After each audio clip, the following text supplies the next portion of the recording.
All right, today we're going to break down a really interesting type of religious document, a daily devotional.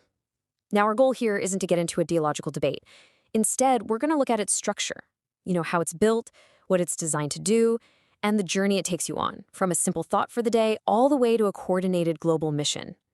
Okay, let's dive in. Right out of the gate, the document we're looking at grabs your attention because it's so specific.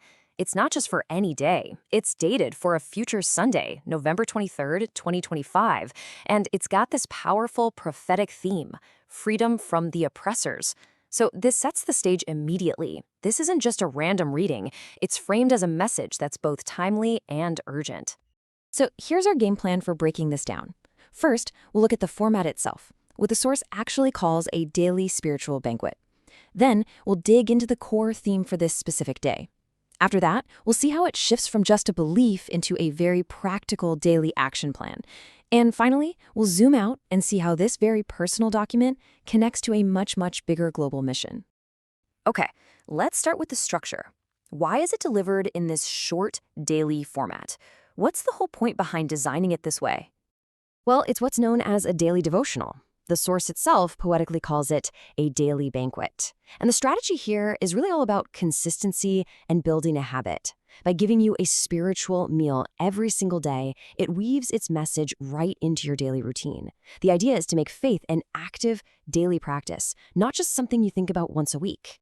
Now that we get the how, let's really get into the what. At the heart of any devotional is a single powerful idea for the day. So, what's the central concept this one is trying to get across? Everything for this particular day hangs on this one single verse from the Gospel of Mark. This scripture is the foundation, the bedrock. The entire message of walking in authority is pulled from the interpretation of these 31 words. And this is where you can see that interpretation at work. From that one verse, they pull out 4 core ideas and present them as fact. First, that believers aren't victims, they're empowered with divine authority. Second, God is an active partner in their lives. And third, this partnership is proven through tangible results, what they call signs and wonders. The big takeaway here is that oppression isn't something to just put up with, but an enemy you're supposed to actively fight and overcome.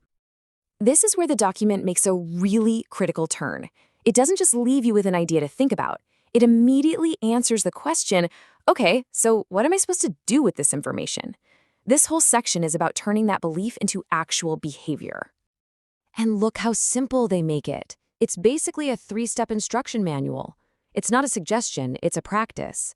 You use your authority, you speak the word, and you expect to see a result. This design is meant to transform faith from just a feeling you have inside into something you actively do in the world. Now, to make sure the reader knows exactly how to do this, the devotional gives them a script.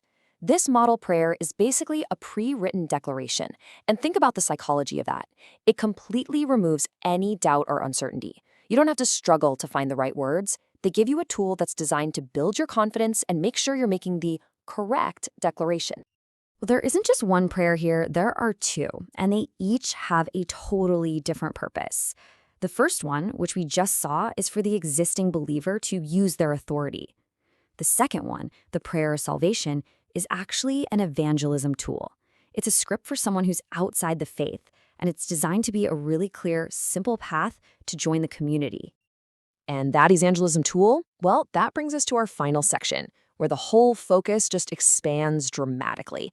It moves from one person's private spiritual life to the organization's massive, overarching global mission. And that mission has a name and a number: Operation 500 Million Souls. The goal is nothing less than mass global conversion. So the devotional then becomes a recruitment tool, giving you 3 very concrete ways to get involved. You can give your time as a prayer partner, your talent as a missionary, or your treasure as a financial supporter. And if you want to get a sense of the scale of this mission, just look at this coordinated global prayer schedule. This isn't just some abstract goal. It's a logistically organized 24/7 operation. Showing these specific time slots across all these continents really hammers home the idea that the reader is part of this huge, synchronized international effort. So, how do you actually coordinate a global movement like this in the 21st century? This is where their strategy gets really modern. They've built this entire digital ecosystem, starting with apps for direct personal communication. They use WhatsApp for things like midnight prayer groups, which creates these small, really high engagement communities. Then, for their top down communication, they use channels like Telegram. This works like a one to many broadcast system, and it's perfect for sending out messages and podcasts directly from the leadership to all the followers, cutting through the noise of other platforms. Of course, every movement needs a public square. And for them, that's Facebook. This is like their digital storefront. It's the space where they do wider community building, share testimonials, and create this visible presence that can pull new people in. And they are definitely not shying away from what's current. Having a presence on TikTok shows a clear strategy to reach a younger crowd, translating their message into those short, shareable, algorithm-friendly clips that totally define that platform. And finally, a lot of this points back to the author, David F. Nueflu, who uses YouTube for his longer-form video content. So you see, this whole integrated multi-platform approach isn't just about being online. It's a really sophisticated strategy to meet different people in all these different digital spaces, building a really strong and interconnected global community.